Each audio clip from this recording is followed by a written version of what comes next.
Hi, Todd Pouliot, Gateway Financial. Feel free to visit us at mygatewaymoney.com. And again, I wanted to personally thank all of our subscribers. We really appreciate you out there. Today, we're going to do a different type of checklist. This is a response to a challenge that was given to us, and it's called the Master List of Goals. And this resource was inspired by the work of Ray Sin, PhD, Ryan Murphy, PhD, and Samantha Lamas, who authored Goals-Based Financial Planning, How Simple Lists Can Overcome Cognitive Blind Spots in the Journal of Financial Planning. I hope you're enjoying these videos. We do these very unedited, without any cuts, so you can see what it's like to work with us and get to know our personality and kind of our culture and what we're like. And we really appreciate all the subscribers out there, and thanks for coming back. So we're going to cover 4 main topics today: retirement and lifestyle goals, tax planning and healthcare goals, self-development and professional goals, estate planning and wealth transfer goals. And we hope the goal setting is the fundamental to sound financial planning. That's the step 1 of financial planning. Whether we're meeting with new or long-term clients, it's essential to identify and prioritize their objectives before making any recommendations. Often clients have difficulty expressing and assigning precedence to their goals, or they may simply overlook or a need or an objective. And as an advisor, we're tasked with that challenge of uncovering and framing clients' goals. So as we always do, we're going to share our screen here and show you our checklist. A little different layout here. I don't think this changes too much, but we always leave room to add to this checklist for new goals or others that may not be on our radar. So retirement goals. Do you need help deciding when to retire? Most people have a mental date already in their head, but that may or may not be an effective date of retirement. Some people save too much, some people save too little, and how that interacts with Social Security planning, Medicare planning, cash flow planning, tax planning really is a very difficult decision on when to retire. And obviously, when the markets have been doing wonderful like they've done for the last 10, 15 years, retirement seems much more likely and much earlier. But then you have these market corrections that we've seen here in the first quarter of 2022. And boy, that makes everybody take a step back. So that is a very good thing to start out with, deciding when to retire, and also how to retire with dignity and plan on staying retired with dignity. Do you want to retire early? You want to slow down and work part-time or semi-retire? That's a great conversation. Instead of using the word retirement, I like to use the word financial freedom. To go and do work when and how and where you'd like might be an option for you. Sabbaticals during your career, I know that's becoming very, very popular. Feel confident about your plans for retirement? Do you feel confident? And that's ultimately the goal, is to have the client feel confident. Just because we're confident doesn't mean they are. And we need to kind of give them some evidence based financial planning to show them that they should feel confident. Do you want to feel confident about your retirement income sources, investment accounts, retirement plans, pension plans, Social Security? Boy, that's what financial planning software does a great job with. Do you want to feel confident about your current and future financial situation? And do you plan to change your residency in retirement? That is a big discussion. One time we had a spouse in here, and one of the spouses started crying because there was a purchase of a home in a different state at retirement in the plan when she first looked at it, and she thought he was going to divorce her. Well, that wasn't the case. He had always planned on doing that. They just had never talked about that. And that's part of financial planning. Sometimes it's a little bit of psychology in here as well. So we always make sure we have the tissue box ready. So that's just retirement goals. That's just what some people come to us. But we also have family goals, and those are real important for me personally. Do you want to have or adopt a child? Do you want to save for a child or relative's education? Do you want to save for any family milestones? Somebody that passes the bar, or bar mitzvahs, graduations, weddings, and etc. Do you want to support family members who may require special needs planning? Boy, that's been a very hot topic over the last few years. Do you have any parents or other family members you want to care for? Again, another hot topic. And do you plan to change your marital status? So that is a big topic of conversation. If that's something that's out there, that you're single, might want to get married later on in life, or married and may want to plan for divorce. Self-development and professional goals. Yes, we do talk about professional goals and self-development in here as well. Do you want to achieve financial independence or improve your overall financial health? I sure hope you're marking yes if you're a new client of ours or a prospective client of ours. Do you want to pursue more education or certifications for personal or professional reasons?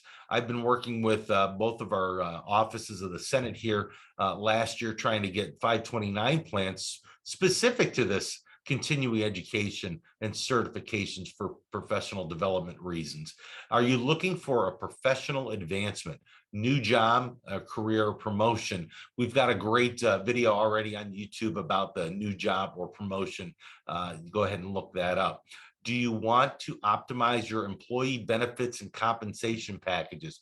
So many times we review certain employers' compensation packages, and we see that employees are not taking full advantage of either their stock options, healthcare plan, deferred compensation, whatever, or even employee matching on 401k plans. Do you want to start your own business? It used to be the American dream was to own a home or chicken in every pot or owning an automobile, but this is fastly becoming the American dream, is running your own business, because that can allow you some financial freedom and autonomy as well. Do you want to reduce market volatility on your investments? So we moved out of professional and now we're in that asset and debt goal. And this is kind of more the nitty gritty financial planning aspect. Do you want to increase the rate of return on your investments? With inflation as high as it is right now after Q1 of 2020, these are big concerns for people. Hiding cash in your savings account is locking in losses. Every day your money will continue to shrink. Do you want to improve your cash flow? Either increase income or reduce expenses. It's just like dieting. Eat less, move more. Very simple way to work on cash flow. But most people don't even work on their budget. And that's what we want to look at, is what is your budget? And can we help you increase income or reduce expenses? Not having that latte at Starbucks is not going to make you a millionaire, but finding the leaks and the holes in that cash flow area will. Do you want to increase the amount you keep in your emergency fund? Now, again, this is that cash on hand for 3 or 6 months, depending on what your plan is. If you keep it in a savings account, it will keep shrinking, where you can look at things that might be able to increase that emergency account over time. Because if you keep it in a bank account and you have 7% inflation, like we did last month, you're going to have to keep contributing to that emergency fund more and more and more to keep pace. So be careful with that emergency fund. Make sure it's doing what it should be doing. Do you want to save more for future goals? Do you want to protect your real and personal property from risk? People always ask us why we talk about that so much, because if we do all this great financial planning and you don't have that risk taken care of through property and casualty insurance or umbrella coverage or life insurance or whatever, that can really blow your plan up real fast. And that also includes estate planning as well. Do you want to refinance or pay off any loans, such as mortgages or student loans? Boy, the last 15 years has been really great for that. We've had very easy, cheap money. Now the Fed is starting to raise rates, and that is going to complicate these issues for some people, especially if you already have a variable rate loan. That will be much more complicated. Do you want to refinance, consolidate, or pay off any debts, such as high interest credit cards? I really hope you don't have any debt, but this is something you need to look at and have a debt plan. And that can tell you different types of ways of getting out of debt. And boy, what a relief it is when you pay something off, and now you can pay more to another debt and more to another debt. So you may have heard of snowball or avalanche type of debt planning. Do you have plans for a second home or a vacation, investment, rental property? These are great ideas that can also lead to that self-development and professional goals with rental property. That could be your own business that could provide you with some supplemental income. So these master list of goals is just a list to get talking and thinking about. Again, before you make any recommendations as an advisor, you really need to know what people's wishes and wants are.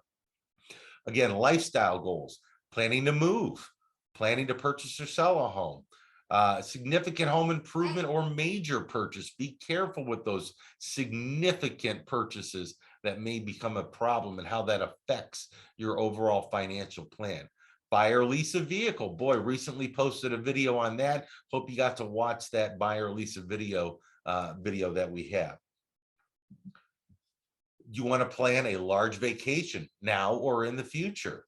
Tax planning goals. This is my favorite topic. I think I start salivating when I hear the words tax planning. Do you want to reduce your tax liability now? Do you want to reduce your tax liability in the future? Do you want to support a charity? And are you planning to sell a business, real estate, or other major asset? Now, I want to caution everybody wants to click yes and yes. I always want to reduce my tax, but you have to understand what those things are and what the reasoning is for those. Reduce your tax liability now, contribute to a 401k, an HSA, an IRA. You can do things to reduce your tax liability now.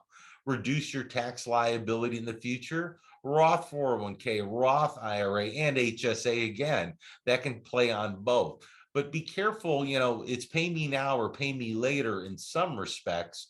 So we need to make a plan. Do we want to levelize tax across? Do we want to have this payment of tax and then drop in retirement? Or do we want to pay low now when we have a higher income, but you may pay later because of future tax increases that we may have? So those are things about tax planning, and just we could go on and on about tax planning. But those are some of the goals that it's good to know from a client.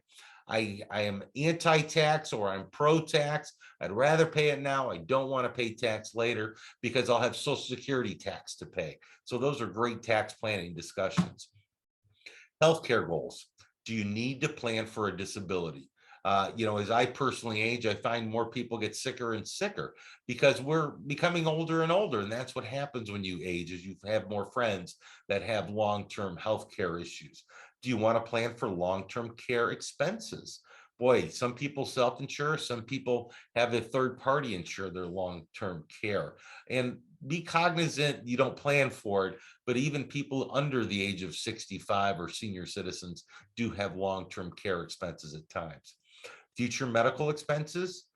Make changes to your health insurance coverage annually. Look at your health insurance coverage annually. Plans are changing all the time, even if you use something like healthcare.gov. Do you want to age in your home and avoid a nursing home? There's a lot of planning that goes into that conversation. Do you need to prepare for a possible illness for either you or your spouse? I know when I was in my mid-30s, I had a sudden healthcare event, and let's just say the house went bananas with me and my wife, and it was a sudden illness, and thankfully everything went away as miraculously as it appeared. But do you need to prepare for those possibilities and what that can mean? And then now to estate planning and wealth transfer goals. Do you want to provide gifts to your children and loved ones during your lifetime? This is a great conversation to have if you have children. It's also a great conversation to have if you don't have children. Is there a charity out there, or maybe a loved one, a niece or a nephew that you feel a special bond with, that you might be able to help in the long term? Protect your assets from creditors, bankruptcies, or divorce. This is a great conversation for certain professions that have a lot more personal liability risk. And do you want to feel secure that your appointed fiduciaries will carry out your wishes in the event of your incapacity or death? Yes, we do talk about this situation. Make sure you choose somebody that understands financial matters for your financial power of attorney. Make sure you choose somebody that has a good healthcare background for your healthcare power of attorney. You need to understand that one person might not be able to handle both, but it may be only one person that you trust and understands your wishes. And that's why planning ahead matters. Ensure your spouse or other family members are cared for at the event of your death. I love this conversation because that shows a sign of love. And that's ultimately what financial planning is about love and making sure that your goals are set for taking care of your family, your future, and not being a burden on others. Charitable organizations that you want to support. Obviously, if you know me, my wife and I support the Cystic Fibrosis Foundation in Northeast Ohio. We have a healthy kid and we just want to help others who don't. And that's a great thing to do, is look at your charitable organizations. Do you want to ensure your assets pass to your heirs easily? There's financial planning ways of doing that. Beneficiary designations is an easy way to help that process, but some people don't do that right. So make sure you have that set up.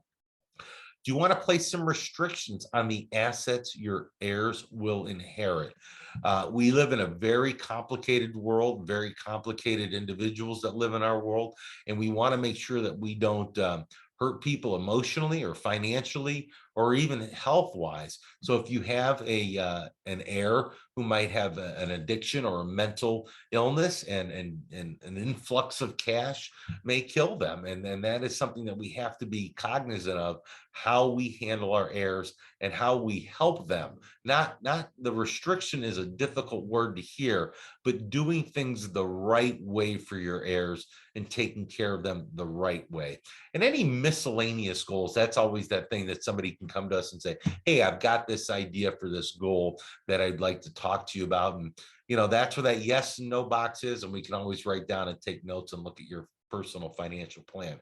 I think that's one of the things that we as financial advisors or financial planners or wealth strategists, whatever designation, financial coach, life planner, we need to take into account what our clients' goals are and ultimately make the plan that's best for them. So when you work with a full-time fiduciary like we are and sit on the client side of the table, it's not our plan and what we think is right. It's not our risk tolerance or our investment philosophies that matter. It's our clients that matter. It's their goal. It's their plan.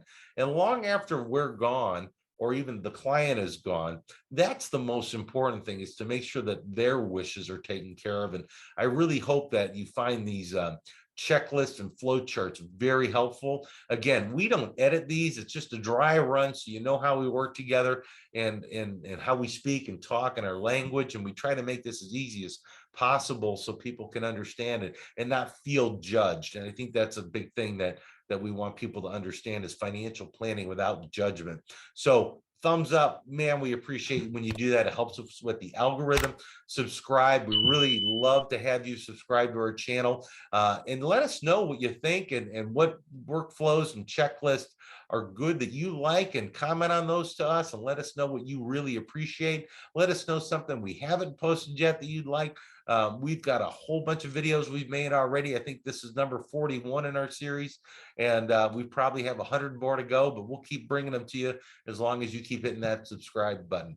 We appreciate you. We thank you, and we hope you have a great day. Be well.